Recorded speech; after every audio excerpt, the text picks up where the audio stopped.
Olá, bem-vindos ao podcast da Semente Esperança. Eu sou a Letícia Borges e aqui a gente vai falar sobre o mundo do amendoim, em áudio e também em vídeo. E o nosso lado é bem claro, que é o amendoim, mas para a gente não contar nenhuma mentira aqui, nessa primeira temporada a gente trouxe 10 episódios com os mais variados especialistas. Então hoje estamos aqui com o Matheus Mello, que é agrônomo, mestre em zootecnia e está fazendo doutorado em ciência animal. Exato. É isso? O Matheus já virou meu amigo, porque a gente tem conversado de farelo de amendoim já faz pelo menos quase 2 anos, vai? Quase 2 anos. É isso, né? E já bolamos pesquisas juntos. Já fizemos pesquisa. Já terminamos e ele está aqui para contar tudo pra gente desse universo. Mas antes de entrar no farelo de amendoim propriamente dito, eu queria que você contasse um pouquinho pra gente da sua trajetória. Por que você se encantou com nesse universo de nutrição e como é que também o amendoim caiu na sua vida? Bom, primeiramente, olá a todos. É um prazer imenso estar aqui, poder conversar um pouco sobre um assunto tão nobre, né, que é nutrição animal e algo que eu gosto tanto e faz parte da minha trajetória. Durante a minha graduação, eu fiz agronomia, então para mim é um pouco distante ainda esse mundo, né? A gente sempre se questiona assim, como que um agrônomo vai trabalhar com bovinos ou com nutrição animal, mas existe uma grande correlação. Na graduação eu trabalhei com soja, com trigo, com milho, cana, e depois eu fui trabalhar com pastagem no final da minha graduação, que foi meu trabalho de conclusão.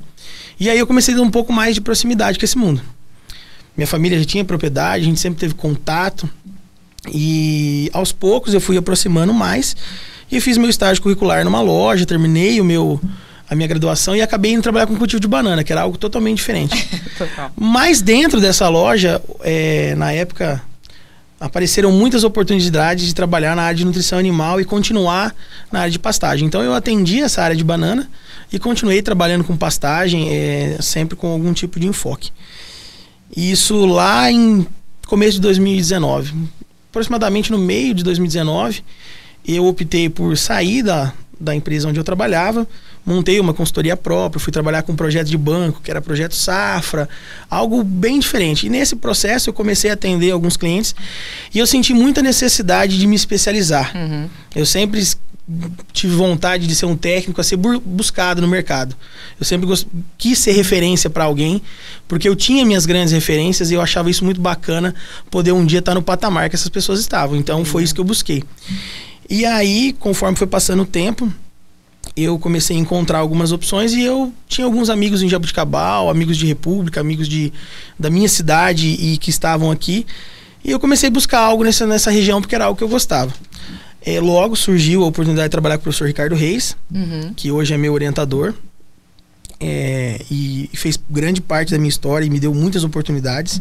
Isso eu jamais posso negar. E aí eu vim para Jaboticabal como um simples estagiário. Fiquei aqui 5 meses trabalhando muito sol a sol, pleno a pleno, domingo a domingo. E isso assim foi muito bom, me trouxe um crescimento pessoal muito grande. E eu comecei a me preparar durante esses 5 meses e prestei o mestrado. E aí passei no mestrado em zootecnia, né? Trabalhei com animais confinados. E aí foi o primeiro momento que eu tive algum contato com o farelo de amendoim. Uhum. O primeiro experimento que eu trabalhei na faculdade, ele, na minha pós-graduação, ele continha farelo de amendoim na dieta. Já o primeiro. Já no primeiro. E foi algo que já me despertou uma atenção diferente, que era um produto não muito comum para mim ainda, que era um produto regionalizado. Uhum. Que fato hoje que talvez... Ainda é, mas menos do que a gente encontrava. E aí depois isso foi caminhando durante o meu mestrado. Eu terminei o meu mestrado, a gente começou a conversar, eu estava bem no fim do meu mestrado. E eu já havia feito alguns outros confinamentos também utilizando farelo de amendoim. Trabalhei em confinamentos também que eu indiquei o uso de farelo de amendoim já como uma fonte proteica de grande valor agregado, né? E a gente foi trabalhando com isso. E aí, depois, no último ano agora, nós sentamos junto com o professor Ricardo e toda a equipe da Unesp, Unesp 4, que é o nosso grupo de pesquisa, e delineamos alguma coisa juntos, né? Para tentar um experimento inicial aí, fazer uma linha de base interessante para que a gente começasse ter novas pesquisas aí dentro desse mundo. Eu acho que, basicamente, essa é a minha trajetória, é o que eu poderia contar de mim. Além disso, né, eu tenho um projeto aí com uma empresa que é minha, né, que é a Agribife, que o nosso maior objetivo é trazer inovações sustentáveis do campo até a mesa, né? Então, produzir de fato com responsabilidade, com sustentabilidade e sempre trabalhar de uma forma que a gente possa respeitar o meio ambiente, mas ser produtivo, né? A gente precisa valorizar os nossos produtores rurais. Acho que isso é extremamente importante. Eu acho que essa é a minha trajetória, é algo que eu fiz de fato. Perfeito. Bom, então indo para o amendoim, o que é o farelo de amendoim? Bom, basicamente o farelo de amendoim nada mais dependendo de alguns fatores, né? Sim. A gente pode ter diferentes tipos de farelo, como a gente já conversou, mas o farelo de amendoim hoje, ele é um material provindo de esmagamento e talvez algum tipo de extração química, como a gente já sabe, e que ele pode ser utilizado na nutrição animal como fonte proteica. Esse é o principal objetivo. E é a principal função dele. E dentro dessa fonte proteica, ela pode ser utilizada tanto em suplementos a pasto, como para período de confinamento, seja confinamento de gado para terminação, ou confinamento para animais jovens, né, que a gente chama de recria confinada, ou sequestro de bezerros. E é um alimento diverso, extremamente importante dentro da nossa cadeia produtiva. Vou te complementar um pouco, porque eu acho que tem muita gente que vai ouvir a gente que não tem ideia do que é esse mundo, assim como eu também não tinha. Mas ia complementar que pra gente chegar no farelo de amendoim, né, a gente tem que extrair todo o óleo. Exatamente. Então, a princípio, assim, passa por uma prensa, tira quase todo o óleo, deve ficar nessa, a gente chama torta de amendoim, por volta de 8 a 12%, varia um pouco, nessa torta. E aí depois, pelo processo de extração química, a gente chega num farelo que... É isso, outra coisa que eu esqueci de falar é que ele é esmagado com a casca, né, do amendoim. Então, assim, existe uma porcentagem de casca, porque só o grão de amendoim vira uma passa puro óleo, né? Sim. Vira uma pasta de amendoim, na verdade, e não um farelo de amendoim.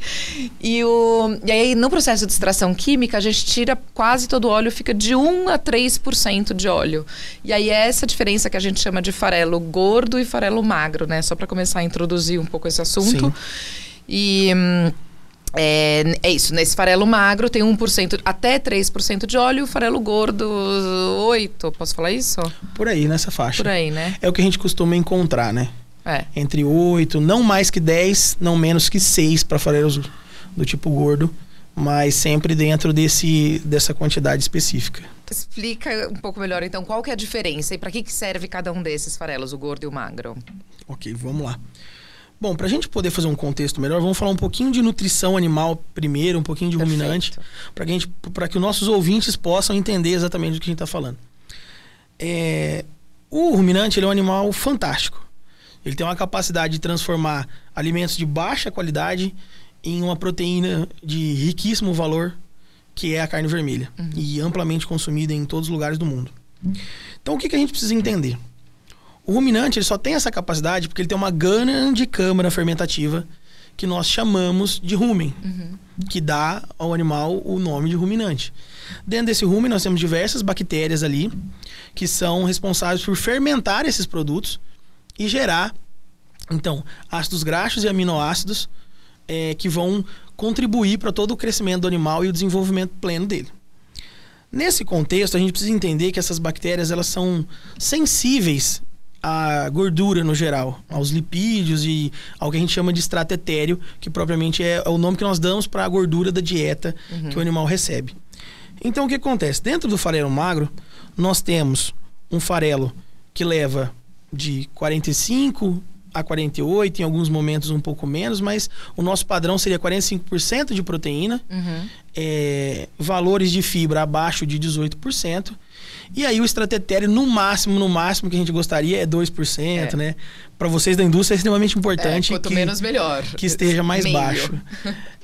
Dentro desse contexto, então, essa pouca quantidade de lipídios na dieta encaixa muito bem com as bactérias ruminais. Por quê? As bactérias ruminais, elas são muito sensíveis aos lipídios. E o lipídio, ele pode causar dentro do rumen o que a gente chama de biofilme, que seria como se ele protegesse toda a camada de fibra e de carboidratos disponíveis e proteínas, impedindo que essas bactérias acessem esses alimentos. Entendi. E isso, vamos falar assim, seria ruim para a digestão. Sim. Então, pelo que você falou até agora, quanto menos extrato etéreo, melhor. Mas não é assim. Não é bem assim. Depende, exatamente. A resposta do agrônomo sempre é assim, tudo depende. A gente tem que saber fazer regra de 3 e falar depende. Essa é a pura verdade. Então, depende do momento. O que, obviamente, fica muito nítido pra gente é que as inclusões de farelo gordo devem ser menores do que as inclusões de farelo magro. Ou seja, um produto magro, né, com pouca gordura, ele pode ser mais amplamente utilizado na dieta em função das suas necessidades. Uhum. É claro que a gente já espera que as frações proteicas elas sejam utilizadas em menor quantidade em função do período que o animal está e a fisiologia, que geralmente na terminação a gente necessita de menos proteína. E mais gordura. De repente, isso. No final, quando a gente está falando da terminação, então, de repente, o farelo gordo para terminação poderia ser mais indicado, porque tem mais óleo, mais gordura, extrato etéreo, e você precisa de menos proteína nessa fase. Sim, é isso? Exatamente. Tá bom. Mas o depende que a gente estava falando. Tá. Isso depende muito do que o confinador quer fazer, do que o produtor quer fazer. Obviamente que se a gente resolver formular um suplemento para pasto, para animais jovens, o farelo magro encaixa sempre melhor. Tá. Mas na estratégia de terminação, existem coisas que a gente gosta de controlar separadas. Uhum. Então, por exemplo, muitas vezes a gordura a gente opta por trabalhar com uma gordura protegida. Uhum. E que a gente consegue controlar o quanto eu vou colocar exatamente em função de um ingrediente separado. Antes, o que é uma gordura protegida? Bom, uma gordura protegida, basicamente, ela é uma fonte lipídica, né? Uma fonte de extrato etéreo, que ela vai estar protegida com algum polímero sintético ou algum tipo de sabão de cálcio, para que isso passe pelas bactérias ruminais sem prejudicar elas. Sim. E seja absorvido. Perfeito. Lá no trato intestinal. Uhum. Então, é interessante isso, porque eu consigo separar isso do alimento. Então, eu consigo controlar uma inclusão mais adequada.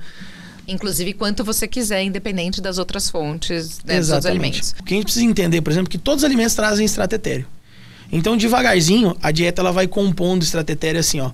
Um pouco do milho, um pouco da silagem, um pouco da polpa cítrica, um pouco, se for uma casca de soja, e aí vem um pouco do farelo. E a gente vai compondo várias quantidades de extrato etéreo.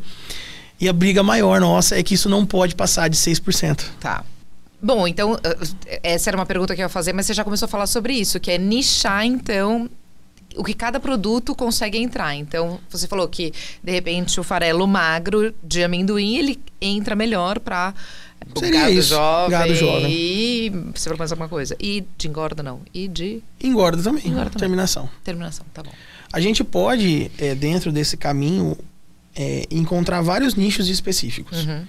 Então, por exemplo, se a gente pensar, por exemplo, em uma suplementação para novilhos jovens em época de águas, sempre a energia encaixa às vezes um pouquinho melhor, mas se o pasto tem baixa qualidade, precisa fazer um proteico energético, aí precisa pôr um pouco de farelo.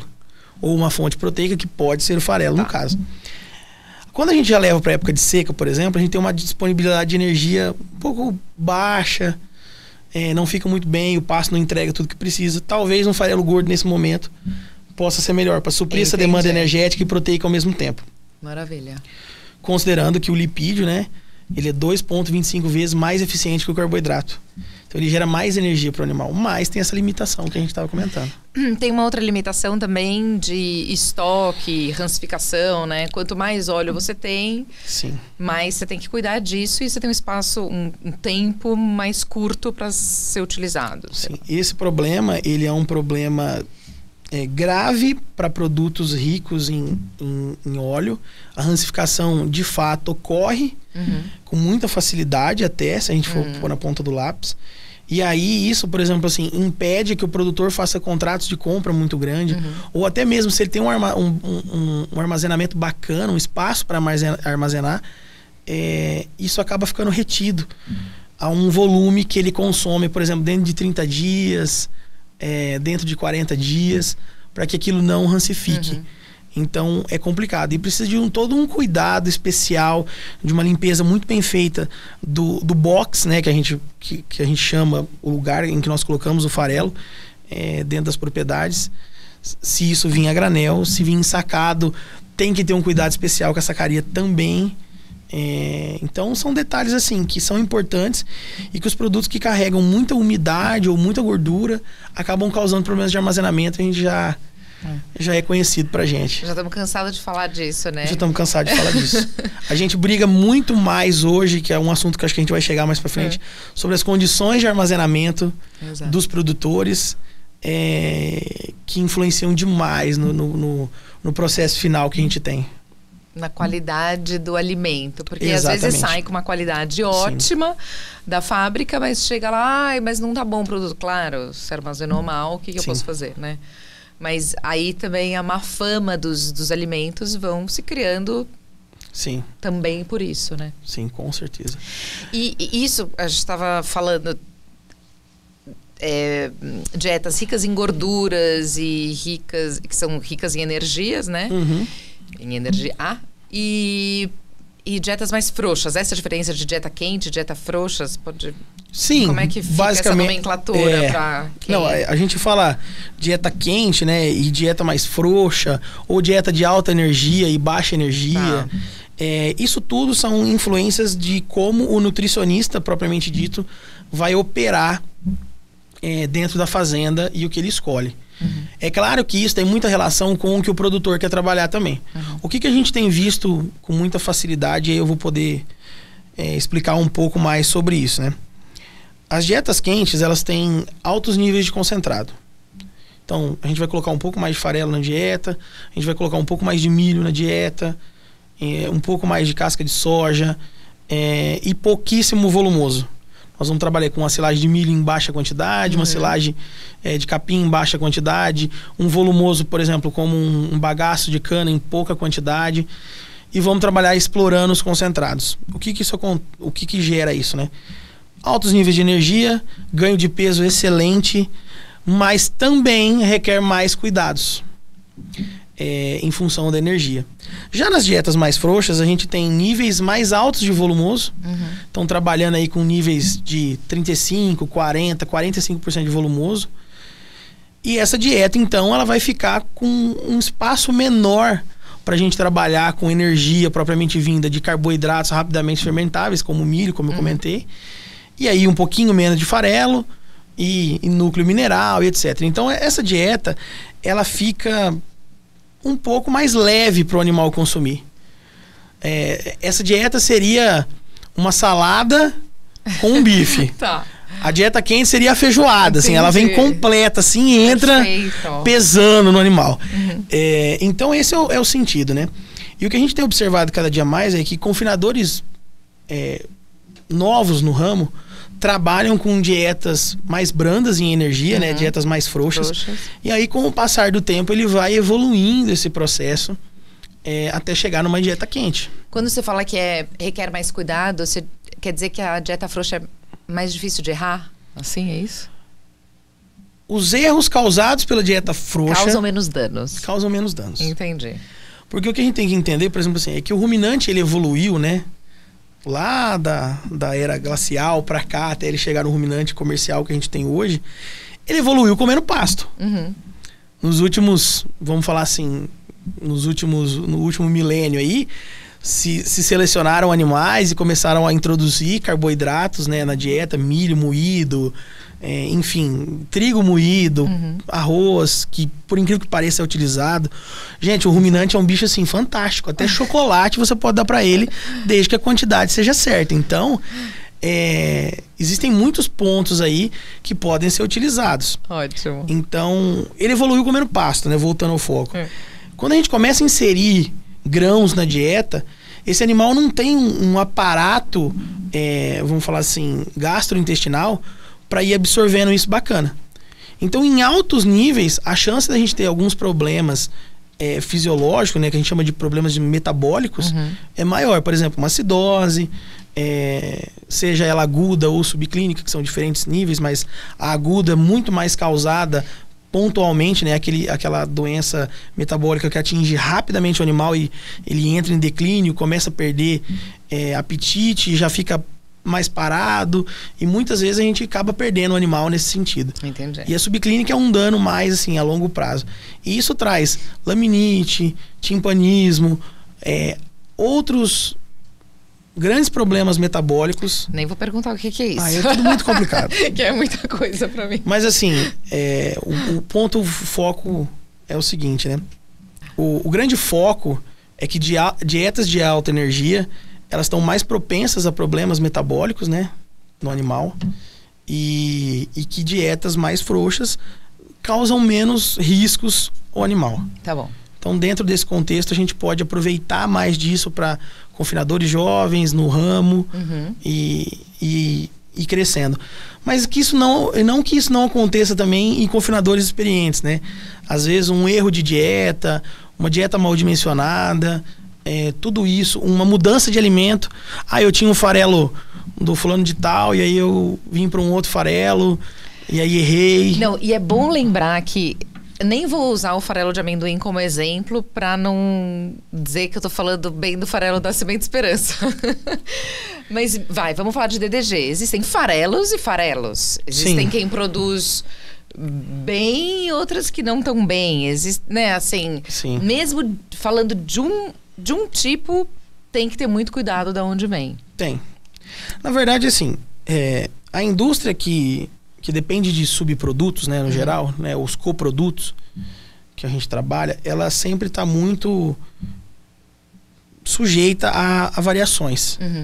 Então, por exemplo, a gente pode ter diferença do produto que vem da roça para a empresa processar. Sim. A gente pode ter problemas dentro do processamento inicial. Sim.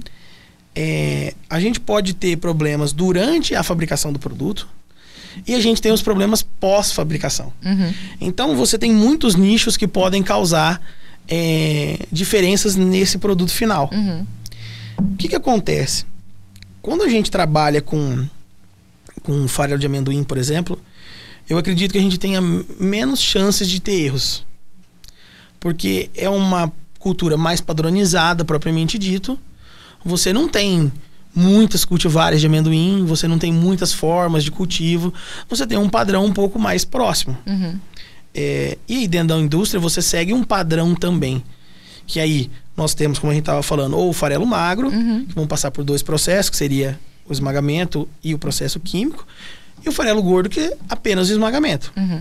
Então você vai ter 2 produtos ali que podem ter qualidade muito parecidas em função do tipo de processamento. Quando a gente abre para outros farelos, como por exemplo a gente já falou o DDG, o próprio farelo de soja, nós podemos ter muita influência de muitos pontos. O DDG talvez seja um dos alimentos que é o mais sofrido.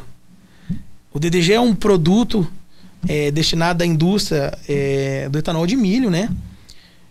Extremamente difundido já no mercado brasileiro, no americano também, mas que sofre alterações em função do tipo de processamento das fábricas. Então a gente tem fábricas que trabalham com excelência em processamento para produzir um coproduto bacana, e a gente tem fábricas que produzem um coproduto de qualidade inferior, enfim, em função do seu processamento. E é muito interessante dizer que o DDG, que quer dizer Dry Distilled Grain, né? É isso, é grão. Então a gente fala muito sobre o milho, mas ele pode ser esmagado, né? Ele pode ser obtido através de outros grãos. Sim, isso com certeza. Por exemplo, nós já temos indústrias de etanol de sorgo, por exemplo. No Rio Grande do Sul, se eu não estou enganado, tem alguém que esmaga trigo excedente de produção. É possível ser feito a partir de aveia. Basicamente, você precisa de amido para ser fermentado e transformado em etanol. E é isso, a variação desse produto pode ser muito diferente dependendo da região, da indústria. E só para comparar um pouco, né, falando pra gente pontuar, porque eu acho que o farelo de amendoim, ele fica como principais concorrentes aí, soja, o farelo de soja e o DDG mesmo. Sim. No entanto, é isso, o DDG tem 32%, de 32% a 35% de proteína, e o farelo de soja tem exatamente igual ao farelo de amendoim, que é a partir de 45% de proteína, né? 45 a 48, por aí. Então, na teoria, ele está mais perto do farelo de soja pela questão proteica do que o DDG, é isso? Sim, podemos dizer que sim. Se for pela proteína, né? Hoje, dentro desse mercado de farelos, né, a gente já até conversou sobre isso, que seria nichar um produto diferente, né? Produzir um produto com mais proteína, um produto com menos. O DDG também tem essas variações. A gente tem DDG de 28% de proteína. A gente tem DDG que a gente chama de high protein, que é o 45%, que bateria de frente a frente com o farelo propriamente dito. Mas que ainda no Brasil tem poucas... Tem pouca... Tem pouca destilaria, chama assim? Destilaria fazendo isso, né? Tem pouca destilaria fazendo isso. A gente tem 1 ou 2 empresas que trabalham com esse high protein. Tem muita empresa pequena que fala que faz high protein, mas não necessariamente é um farelo de qualidade. A gente tem as melhores empresas trabalhando na faixa de 32% a 35%, que a gente chama de DDGS, que é um DDG diferente do DDG. DDGS é um produto, DDG é outro. Então, DDGS contém os solúveis recuperados, é um produto um pouco diferente. Mas é o que compete basicamente hoje com os outros farelos disponíveis aí. É o farelo de amendoim, o farelo de soja e o DDG.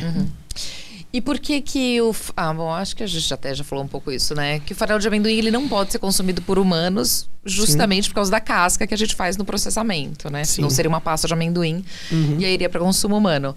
Mas o farelo de soja já não é assim, né? Sim, com certeza. Nós tivemos essa discussão recente, a gente falou sobre isso, né? Que a soja pode ser consumida como um grão inteiro, né? Completo pelo humano, em função do seu tipo de processamento, que a vagem já é desbastada no campo, né, e vem somente o grão. Então, de fato, aquela área ela compete para a alimentação humana. E o amendoim a gente destina, né, o óleo para o consumo humano e tiramos o farelo de amendoim propriamente dito, que é impedido de ser consumido em função da casca, como você comentou. E é isso que torna ele um produto tão fantástico. Ele não compete diretamente com áreas de produção de proteína para consumo humano. E a outra coisa que a gente tinha antigamente, e que essa era uma questão do amendoim, era a sazonalidade do farelo, né? A gente tinha uma época de safra que tinha muito produto maravilhoso e aí, de repente, né, no final parava. A sazonalidade de produção, né, e o processo de regionalização do produto... A sazonalidade já não é um problema mais tão grande. Hoje a gente tem empresas como vocês que processam o ano todo o farelo. E isso é muito bom para o produtor. Porque é muito ruim interromper a dieta. Então, um segredo aí para todos os produtores: não interrompam a dieta de vocês. A minha função como nutricionista: trabalhem com os produtos durante o ano inteiro, ou pelo menos o lote que entrou com farelo de amendoim, leve até o final com farelo de amendoim. Isso é extremamente importante. Assim, voltando ao assunto, né? Dando essas paradinhas, mas a gente voltando ao assunto. Trabalhar com um produto com constância é muito bom. Eu saber que eu posso comprar hoje farelo de amendoim, daqui 15 dias eu comprar outro lote, daqui 20 dias, daqui mais 15 dias eu comprar outro. Isso é extremamente importante. Então, essa quebra da sazonalidade, de ter só durante um período e ter o ano inteiro, é muito bom para o produtor, é muito bom para o nutricionista que formula e tem garantia de entregar isso durante todo o ano com uma qualidade. A regionalização ainda é um problema um pouco maior. Mas a gente já tem observado que a gente consegue encontrar em diversas regiões, né? Aqui em Jaboticabal ainda um polo gigantesco de produção de amendoim, mas a gente já encontra no Mato Grosso do Sul, a gente já encontra em áreas ali próximo de Bauru, que não está muito distante, mas ali em Reginópolis tem um foco grande, né? Que a gente já conversou.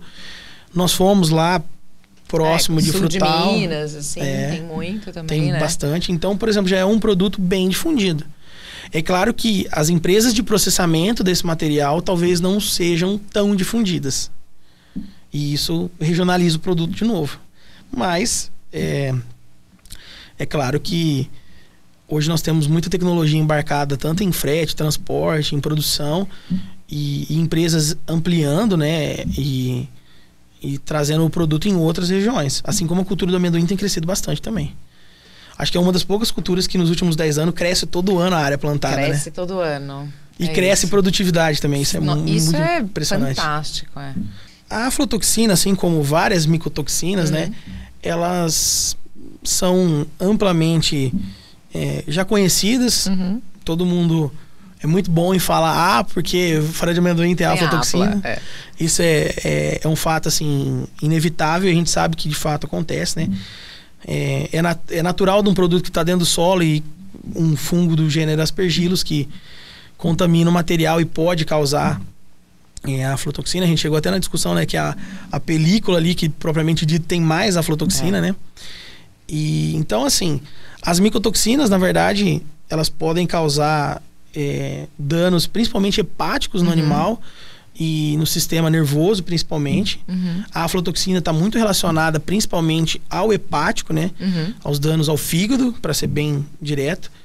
E assim, hoje a aflatoxina aflatoxina não, vamos generalizar, né? Hoje micotoxina é um assunto que ainda é pouco discutido, que tem um nicho específico de pessoas que gostam de falar desse assunto. Está muito relacionado aos confinadores. Mas uma das coisas assim que a gente vê muito é que todo mundo fala, porque a aflatoxina tá ligada a um farelo, tá ligada ao armazenamento, não sei o quê. Mas a aflatoxina tá ligada a muitas outras coisas. Não só a afla, né? As micotoxinas, no geral, estão relacionadas a muitas outras coisas. A gente tem inúmeros trabalhos, como a gente conversou já. O pessoal ali de Colina tem um trabalho bastante relevante, que avaliou muitas fazendas. E a maioria delas, na verdade a maioria não, todas apresentaram micotoxina nas dietas e apenas 3 dietas, por exemplo, utilizavam farelo. Então a gente não pode culpar o farelo de amendoim como o grande vilão das micotoxinas nas dietas. Mas que leva a fama, né? Sim. E é importante dizer que é isso, a indústria, ela evoluiu, se modernizou, tem outros rigores, né? Sim, então, assim, o certeza. permitido por lei, só para contar, né, são 50 partes por bilhões, né? Para você vender no farelo de amendoim. Mas, na verdade, além disso, tá dentro do controlado e do que a gente vende, do esperado, e tá tudo bem, né? A gente sabe que 50 ppbs não vai fazer mal, né? Pro fígado do seu animal, qualquer ele que seja. Mas a outra coisa é que isso também vai ser diluído na dieta, né? Então, no final das contas, se entrar com 50 ppbs, ele vai, na mistura, não sei chegar a quanto, né? Dilui completamente. E a outra coisa é que hoje a gente tem o uso dos adsorventes, que eles são amplamente utilizados também. Sim, com certeza. Né? Principalmente aí, não sei se tanto para o gado, mas eu sei que a avicultura, a suinocultura já é uma coisa básica, assim, pelo que eu entenda, né? Dentro do uso, né, dos adsorventes e o assunto de micotoxinas no geral, a gente sabe que dentro da avicultura e dentro da suinocultura, por exemplo, são assuntos muito mais bem discutidos. Em função do animal ser um monogástrico. Exato. Dentro do rumen pode haver algumas alterações, essas micotoxinas elas podem ser convertidas ou neutralizadas nesse processo e acaba perdendo um pouco dessa potência dela que o monogástrico não consegue realizar. Então, por isso que o adsorvente é tão mais bem utilizado dentro da avicultura e da suinocultura do que no ruminante. A necessidade, talvez, no monogástrico é muito maior. Dentro de ruminantes, a gente precisa entender que o contexto de transformar essa micotoxina em outra coisa, por exemplo, ou ser a própria absorvida dentro do rumen, mas que ainda existem algumas frações que podem causar problemas, a gente tem buscado utilizar e melhorar a qualidade também dos adsorventes. Não é a minha especialidade esse assunto, mas os adsorventes estão aí, eles precisam ser posicionados. O que a gente tem visto é que animais de terminação, por exemplo, como você falou, acaba diluindo um pouco mais as micotoxinas na dieta e tudo mais. A aflatoxina, principalmente, né? No caso, a gente está falando de dieta com farelo. E isso acaba que o uso do adsorvente se torna opcional. É claro, se eu tenho... não necessário, né? É claro que se eu tenho, por exemplo, assim... Nossa, eu tenho outras fontes que me garantem que tem micotoxina. Uma silagem de capim, que geralmente está relacionado a ter micotoxina. Grãos de milho colhido meio ardido, ou eu já vi um fungo de campo na minha cultura de milho lá. Então, assim, por exemplo, se eu ir procurando e encontrando fontes de micotoxina, nossa, eu tenho vários contaminantes de micotoxina, eu vou adicionar o adsorvente para colaborar com a minha dieta, porque não é só o farelo que tem a mico. Então, a gente trabalhar nesse contexto é interessante e é importante. Entender o que você está fazendo. Por exemplo, eu trabalho com volumosos úmidos, né? Silagem no geral. Acho que é legal trabalhar com... Trabalho com alto volume de silagem, acho que é legal. Trabalhar com adsorvente. Nossa, tive um problema no barracão, peguei umidade, acho que vou trabalhar com adsorvente. Então, assim, perfeito. É extremamente interessante nichar quando usar, porque aumenta custo de dieta e tudo isso é importante ser utilizado. Porque, da mesma forma que às vezes não tem necessidade, você utiliza e encarece, às vezes tem necessidade, você não utiliza e encarece o seu lado produtivo, né? Você perde ganho e aí você vai ter malefícios nesse sentido. O que a gente tem indicado muito de adsorvente, assim, quando a gente vai fazer dietas em animais jovens, como eu comentei, dietas de sequestro, né, animais que vão sair do pasto ali com os seus 8, 9 meses, vão ficar 4, 5 meses fechados no confinamento durante o período de restrição ali, para ganhar peso, por exemplo, em época de seca, que ele não ganharia peso. A gente recomenda utilizar adsorvente nesses animais, porque eles podem sofrer um dano hepático nessa fase inicial e postergar isso durante a vida. Mas um animal de terminação que vai ficar ali 90 dias no confinamento, dificilmente não dá nem tempo de desenvolver nada, né? Até porque, vamos falar assim, né? A gente tem que sempre olhar pra gente, né? Mas a gente olhando para os nossos vizinhos americanos também, né? No caso, tem níveis muito mais aceitáveis aí para micotoxinas, né? Trabalham com níveis de utilização na dieta muito mais leves do que no Brasil. Então, mas isso é legislação. A gente tá... Mas é bom, eu gostei que você tocou nisso. Só para exemplificar, são 300 ppbs utilizados nos Estados Unidos para gado de corte. E aqui 50. Então, acho que está bem. Tá. Né? Eu acho que a gente pode dizer que as nossas dietas são muito mais seguras do que as dos americanos. O Brasil é exemplo, né? Gosto disso mesmo. Parecer cínica? Não, é de verdade, emocionada. Nisso, no cultivo de carne, de agricultura. A gente é foda, meu. O agro brasileiro tem um potencial muito grande, né? O que eu acho que a gente precisa é explorar melhor isso, né? Não, dá pra melhorar, óbvio, né? Ninguém tá falando disso, mas a gente tá no caminho. Eu acho que é extremamente importante a gente saber defender o nosso agronegócio com unhas e dentes, com mais vontade. Gosto. Como nós estamos fazendo aqui hoje. Boa. Quer falar de bem-estar animal? Como é que é isso? Bem-estar animal é sempre um assunto delicado, né? A gente sempre que acaba conversando de nutrição, alguém fala de bem-estar e aí a gente entra nesse assunto e muito se fala sobre isso, né? As pessoas gostam muito de penalizar o produtor, falando que a cadeia produtiva é extremamente corporativa apenas e que não existe nada pensado no animal. Isso é uma grande mentira. A gente sabe que dentro do nicho de bem-estar animal é o primeiro conceito que a gente quer se preocupar com o animal para que ele garanta desempenho. A gente sabe que uma pessoa estressada, ela produz menos no serviço. Tanto que existem várias empresas desenvolvendo técnicas onde você trabalha um tempo, dá um time, volta ali, trabalha mais um pouco, ou tem toda uma assessoria por trás para que isso ocorra de forma ideal. E nós também fazemos o mesmo. Então a gente se preocupa com o bem-estar do animal como um todo. Hoje a gente já fala de saúde ruminal, de bem-estar ruminal, que já é um negócio que existe, porque não é só você dar condições físicas para o animal viver bem. É você produzir uma dieta que é saudável para ele, que isso não vai causar problemas metabólicos, como a gente estava falando. Nós não vamos ter produtos, por exemplo, que vão causar doenças hepáticas. Então, assim, trabalhar com excelência, tudo colabora.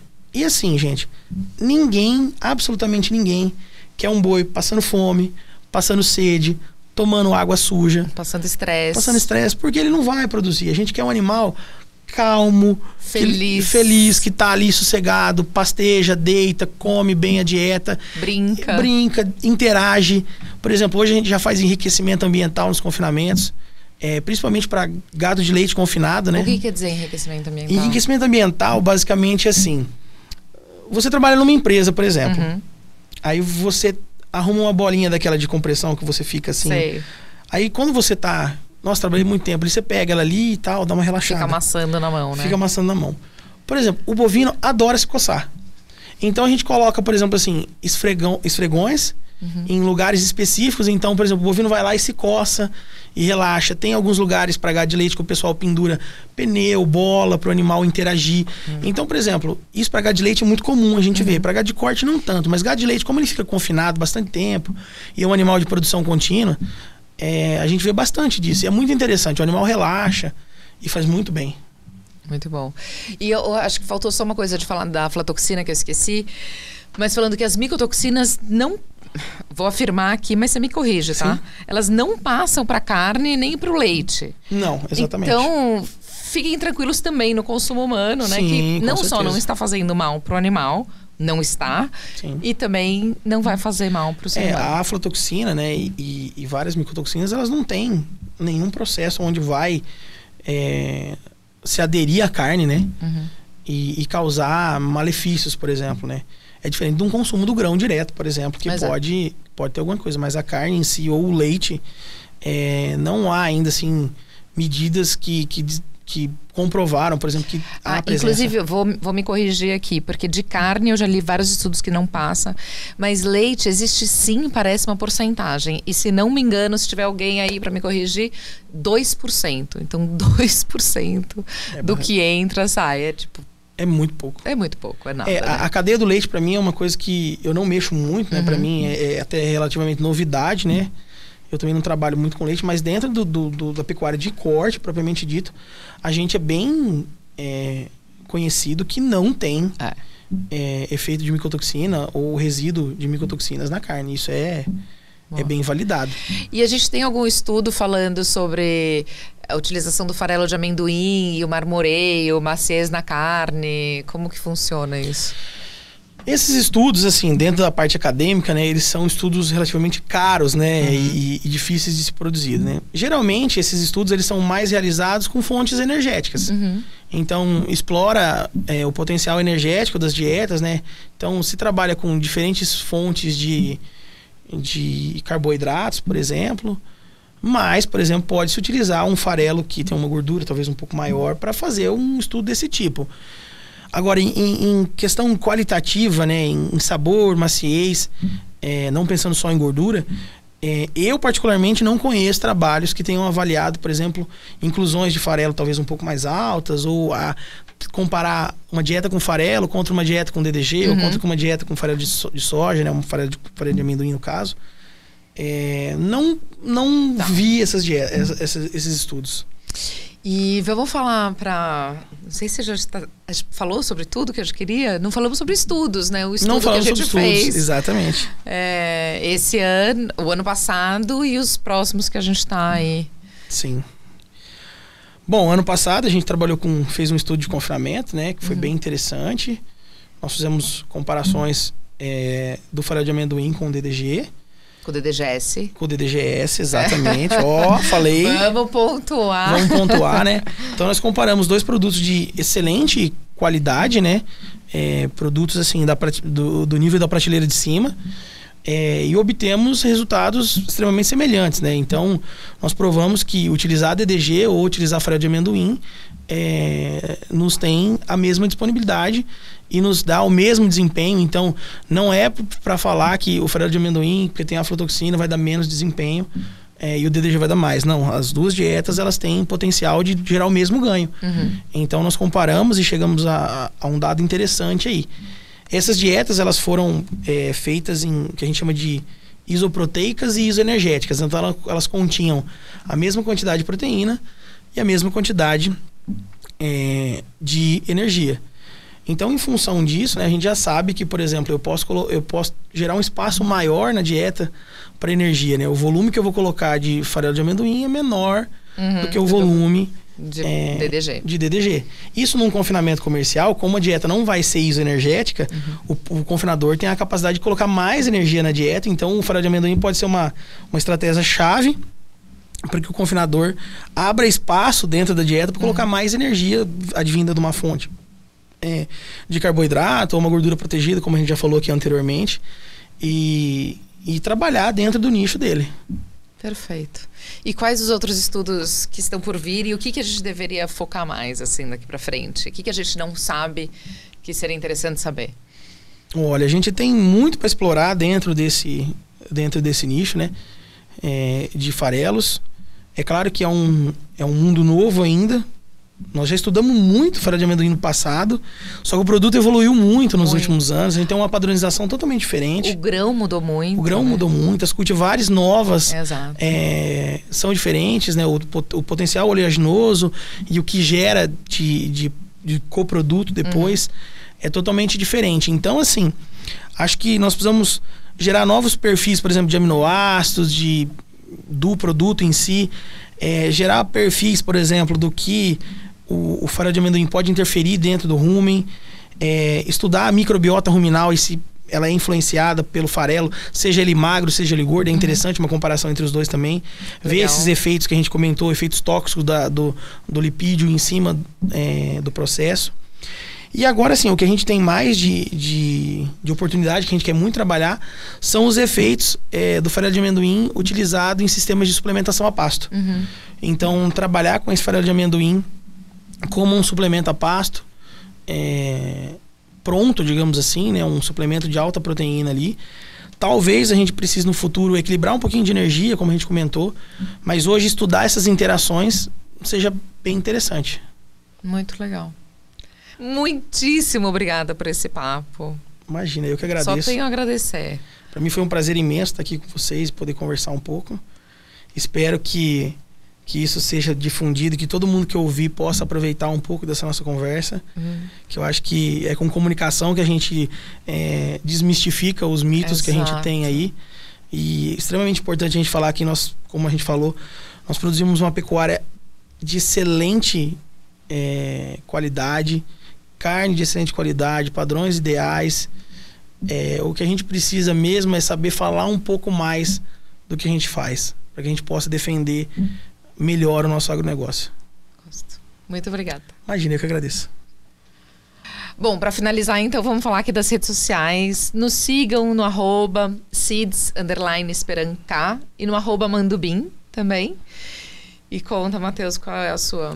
Bom, pessoal, para quem quiser me seguir, eu tenho meu perfil profissional, que é Matheus, com TH, Melo, com 2 L's, .ea, de engenheiro agrônomo.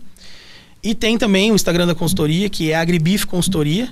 Ela está num processo de desenvolvimento ainda, Ótimo. Mas a gente está lá. Para quem quiser saber mais dos estudos da Unesp, a gente tem o grupo Unesp4, que é o Unesp4 mesmo, direto, @ Unesp4, sob orientação do professor Ricardo Reis. A gente tem vagas para estágio, a gente tem vagas para mestrando, doutorando. Então, quem quiser, venha conhecer a gente aqui. Pode mandar uma mensagem lá no meu @ mesmo, no meu Instagram profissional, a gente responde também. E a gente tá aí. Difundir a ciência é o nosso objetivo. Venham estudar. Venham, precisamos sim. de gente. Obrigada. Imagina, que eu agradeço.